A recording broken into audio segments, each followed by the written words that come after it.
Bayur-Lor sesuai dengan SK 3 Menteri itu 150. Saya anjurkan 150.000 dan alhamdulillah memang cuma 150 untuk pendaftaran dan yang lain-lainnya. Adapun untuk yang sudah beres, yang sudah selesai, itu ada mungkin dari masyarakat karena untuk pembuatan AJB ataupun pembuatan sertifikat biasanya lebih daripada itu ada ucapan rasa terima kasih. Adapun pemberiannya itu relatif, tidak dibatasi, mangga mau berapa dan rata-rata mungkin ada yang ngasih 200, 300, ada yang 350 juga ada. Itu mangga waktu ada pembagian sertifikat. Berarti tidak dipatok seperti yang sudah diberitakan media yang lainnya, Pak ya? Saya rasa enggak, itu untuk saya memang tidak menganjurkan begitu. Itu mungkin ada oknum-oknum ya, nggak tahu sih saya juga ya. Tapi yang saya anjurkan kepada anak-anak termasuk RT RW itu 150 waktu pendaftaran doang ya. Untuk yang nantinya mungkin untuk udah beres itu lain ada yang memberikan rasa terima kasih doang gitu. Berarti rasa terima kasih ya, adat ketimuran yang dipakai ya. Adat ketimuran iya itu.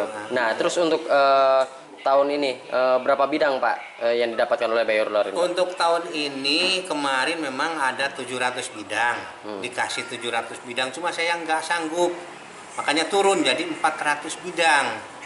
Yang baru 130 yang sudah masuk ke BPN, basecamp BPN, udah di stuck mungkin atau enggak, saya juga kurang paham ya.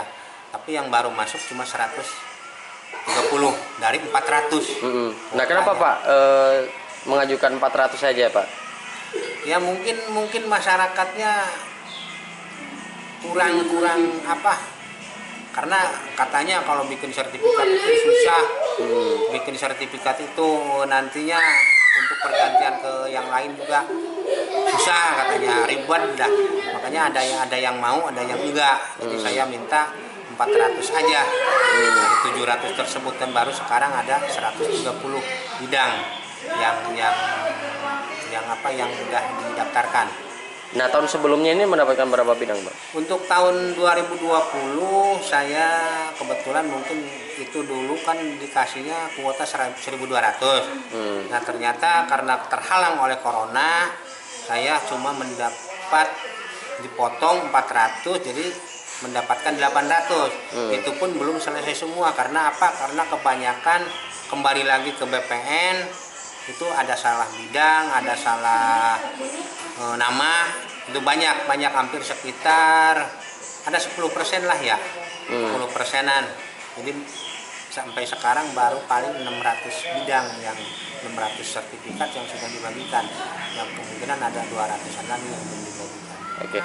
Nah mungkin harapan kepada pemerintah ini ya tentang biaya PTSL ya, hanya 150.000 ini, harapan kedepannya seperti apa sih Pak?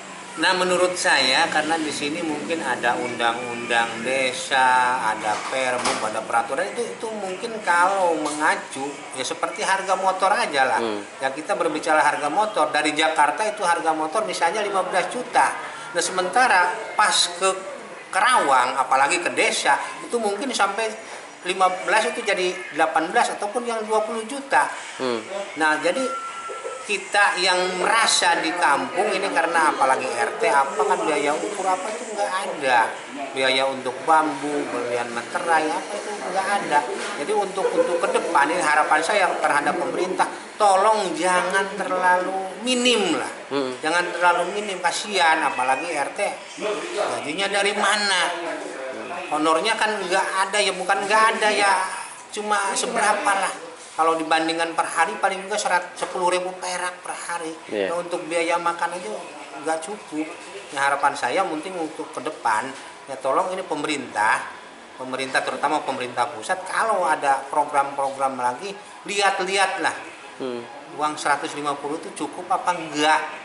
Itu mungkin harapan. Apalagi harga materai sekarang harga materai sekarang 10.000, dan harapan yang ke depan lagi, kalau sudah jadi sertifikat, jangan sertifikatnya saja yang yang diprogramkan, yang dibiayai oleh pemerintah, tolong untuk SPPT-nya biar nantinya sesuai dengan sertifikat namanya si A, SPPT-nya nanti namanya si A juga. Jangan sampai SPPT-nya namanya si C, si B, nanti jadi rancu untuk penagihan PBB.